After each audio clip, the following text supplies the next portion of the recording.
ஆண்டவனும் நானும் இங்கு அண்ணன் தம்பி கேளு புள்ள.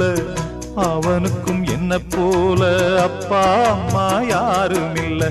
ஓடும் நதி ஒருத்தனுக்கு சொந்தம் இல்லை அம்மா. ஓடும் நதி ஒருத்தனுக்கு சொந்தம் இல்லை அம்மா. இங்கு ஓட்டை கூரை வீட்டுக்காரன் சொந்தமில்லாம் சும்மா. இங்கு ஓட்டை கூரை வீட்டுக்காரன் சொந்தமில்லாம் சும்மா.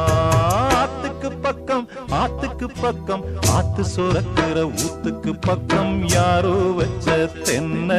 இது நம்பி இருக்குது மண்ண. இது தானாக வளர்ந்த மரம் பாரம்.